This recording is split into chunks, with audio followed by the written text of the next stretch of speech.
Cheikh Ahmadou Bamba Khadimu Rasul gane àdduna fii di Sénégal woy juróomu góor di sénégalais woy juróomu jigéen di sénégalais mu góorgóorlu daal di gane sax àdduna daanaka dans la cour du roi parce que papa mu kat la woon da doon àtteel roi bi mais mu am ci mu teel leen démystifier bii ma moo tax seen wàccee liggéey ñu daal di koy indi te li may wax nii yëpp ay valeurs la yoo xamante ni ay valeurs salvatrices la yoo xam mën nañoo dimbali par rapport ak fi mu ne nii suñu jëflante par rapport ak problème yi nga xamante ni moo tax tey matériel am benn prédominance ci li nga xamante ni moom mooy le spirituel ba nit ñi daanaka wàcc seen piédestal laqad xalaqna al-insaana fii ahsani taqwiim summa radadnaahu asfala saafiliin ba ñu gën a suufee sax léegi bàyyi bi mooy ni docteur la wax léegi suma benn professeur sociologie politique daf doon wax suñu benn fekk boobu ci classe dafa amoon ab tubaab bi daal ne prof bi daal ne képp koo xamante ni yaa ngi nekk homosexuel tu es infra-animal mooy yow yaa gën a suufee bàyyi bi mais alxuraan mais tubaab bi ne ko lu toog wax mu ne ko lu tax mu ne ko tubaab bi ne ko man ay góor jigéen ñoo koy fële ca RFI ne ko man ay góor jigéen ñoo koy te ils sont super sympas te moom sax bu xëy classe danaan ma Pape Djibril ma ne ko oui mu ne aujourd'hui je me suis habillé comme un clochard mais justement la sympathie de ces gars là mais loolu la jur kon kay ñooñu yar ku ñu yar musiba moo lay dal nee na sax bu xëy il s'habille comme un clochard ma ne ko mais c'est très bien donc mu xuloo jël professeur man ma jàppale professeur bi après mu bàyyi ne nangootul toog ak man ma ne ko doog ndax xaw ma woon ne gars yi la yar donc dox bi nga xamante ni dox na ko mooy taxawaay bi nga xamante ni am na ko digganteem ak buur bi nga xamante ni way juróom jóge na fi dañ koo jàpp ci loxo ne ko dañoo bëgg tey nga amee position bi nga xamante ni moom la sa papa amee woon vis-à-vis de Lat Joor ci sàppal la koy mu daal di ne leen gars yi daal di ciy teg ne ko soo demee nag di nga am ay médailles dinañ la jox ay cadeaux dinañ la jox ay nangam xam nga Afrique dafa yàgg sonn loolu moo tax ma bëgg ñëpp récolter parce que les combats d'hier restent actuels forme yi rek mooy changé 3 temps yi nga xam Afrique daf ko xam temps bu njëkk bi c'est le temps de l'esclavage 4 siècles esclavage ñuy jël li gën ci ñun di ko yóbbu waaye bu ñu ñëwaat tubaab bi nag dañoo am façon bu ñuy def bu ñu ñëwee du ñu bàyyi ko bay kese dañuy jox paputi ab seetu su ko defee maamu Fatima di dem wala ci ginnaaw bu ñu ko joxee seetu mu xool boppam rek foog ne moo lay yore wala ñu jox ko sàngara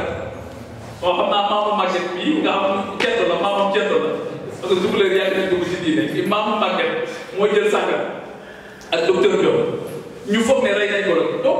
bi ñu ñëwee ci période esclavage papote la ñuy jox ñu toog ba ci benn jamono xam ne il faut qu'on change de paradigme justement colonisation daal di ñëw ñu bàyyi sàngara si bàyyi papote yi léegi ci colonisation dañu ñëw nag installé wu avec une mission civilisatrice et évangélisatrice mooy li waa ji waxoon ne le blanc est venu avec la Bible il nous a donné la Bible et il nous a demandé de prier en fermant les yeux. Et lorsqu'on a ouvert les yeux, on s'est rendu compte que le blanc n'avait plus la Bible, mais il avait la terre, et nous avions toujours nos Bibles.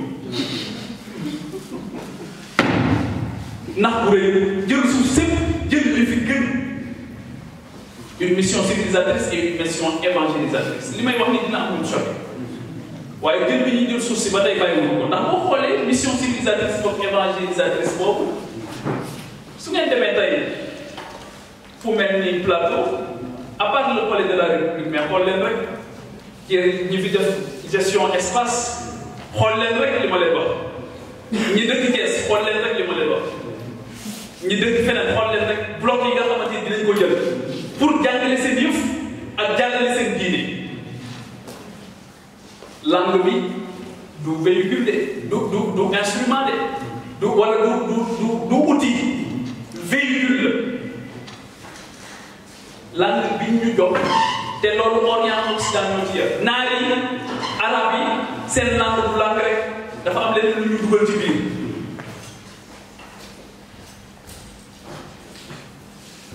idéologie waaye tubaab yi tam francophonie lan la lu dul idéologie te xeex yi woon démb ñoo ngi ba tey loolu moo tax ma ne temps bu njëkk bi esclavage mu métti trop 4 siècles ñu jël li gën ci ñu moo tax léegi sama classe bi rek lañ ci bàyyi les grégalais la xam naa sama maam grégalais la woon mais ñu ko soo ñoom yóbbu nañ leen ñi ci des ñëpp ay échappés solitaires la ñu jógee ci loolu ñëw ci colonisation mu métti waat mission évangélisatrice et civilisatrice ñu jógee waat ci loolu ñëw nag sur le temps mooy temps bi ñu ne ñun c'est léegi mission colonisation bi ñu ñëwee le tubaab daawul ñëw rek ñu gën ci ñun dafa amoon l'africain de service le préfet de la France suivez mon regard kooku bu ñëwee kooku da koy takkal médaille soo defee li mu bëgg nekkoon ko ci li mu bëgg da lay wax chef de camp yow ba jàgg ñu toog ba jàgg sax ñu jaxase ñu ñun biir Sénégal daal di léegi 4 communes yi ay français la yéen a gën ñeneen waa Ndar waa Rufisque waa Dakar waa Gorée yéen bokk leen ak yeneen Sénégal sama classe bi di jaajëf et citoyens de seconde zone yi fi mu ne nii Afrique noonu la ñu def il distribue les bons points ñoom ñoo naan tel pays c'est un bon élève tel pays du bon élève su ko defee ñoom on se regarde en chien de faïence ñu ne le développement nga ñëw ENEA ñu lay jàngal le développement naan la selon diw te kenn waxu la selon Cheikh Moussa Camara kenn waxu la selon Serigne Ahmed Lemou Sokone kenn waxu la selon Baye Mouhamadou Lamine Kounta kenn waxu la Cheikh Ahmed Seck bu Thiénaba kenn waxu la dara kenn waxu la Cheikh Ahmadou Bamba kenn waxu la Seydi Hadji Malick waaye selon gars yi kenn xamuñu sax na fa ñuy bind seen citation boobu dañoo soppeeku woon kenn xamul on ne s'arrête sur rien léegi bi ñu ñëwee ci seen africain de service boobu dañ ko doon takkal médaille bu collaborer rek ñu takkal ko médaille bi ñuy def ne ko yow tu es un bon gars te Afrique damay wax ne ba tey jii Banque mondiale ak FMI saa buñ la taggee rek sa askan la ñu dee saa buñ la taggee saa bu ONG yu bëri ci sa réew kontaan ci yow rek mooy sa askan la ñu dee bi may ñëw léegi laa gis benn sondage boo xamante ni ci vers le Fouta bi plébiscité Macky Sall 245 000 familles ñoo ngi ci en état de pauvreté extrême ma ne c'est très bien c'est très bien te pourtant Banque mondiale FMI nee nañ Macky gongo léegi bi ñu jógee ci temps boobu ñu ñëw nag suñu bos moo gën a métti c'est le temps des concepts gis ngeen fast track moo mujjee ñëw avant fast track doon ñëw gis ngeen émergence tey jii bu ngeen demee Afrique surtout Afrique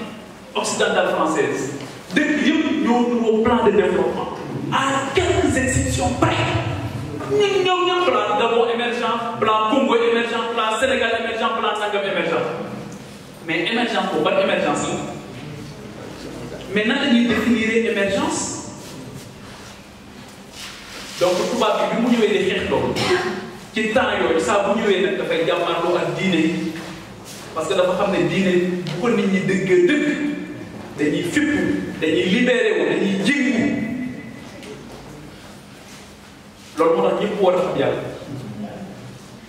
parce que bu ñu xamee yàlla dinañ xam rapport bi ñu am suñu bopp ak rapport bi ñu am suñu borom nooteel boobu noonu diine moom moo koy dindi Cheikh Ahmadou Bamba Khadimu Rasul su fekkee ne ci muridiyya la ñuy wax man moo ma gën a mouridisme parce que mouridisme suñ ko waxee day mel ni socialisme day mel ni libéralisme day mel ni isme yooyu nga xamante dañuy exclure lépp lu bokkul ak ñoom Cheikh Ahmadou Bamba muridiyya la moo tax 1986 sëñ Abdou Lahad daal di wax ne Serigne Touba amul tarixa li mu am moo gën a faw ka tarixa te Serigne Touba ci boppam moo ko waxal boppam ci Masaalikul Jinaan ne kullu wirdin défendre wird yëpp daal di wird boo ci jël nga sàmmanteeg charte yi dina la yóbbu ba ci suñu borom nga am ngërëmal yàlla. progressisme parce que bi mu ñëw fekk kon progressisme boobu egg ci Cheikh Abdou Khadir Jeylaani Cheikh Ahmed Tidiane ak Chazali kenn ku ci nekk mu jox la sa waaye défendre la vaillamment egg ci défendre mag réew mi man moo tax ma gëm mag réew mi taalibe Serigne Touba la dem naa ba gaay fi ñu denc soxna Faa Wade bi pour ziar bàmmeel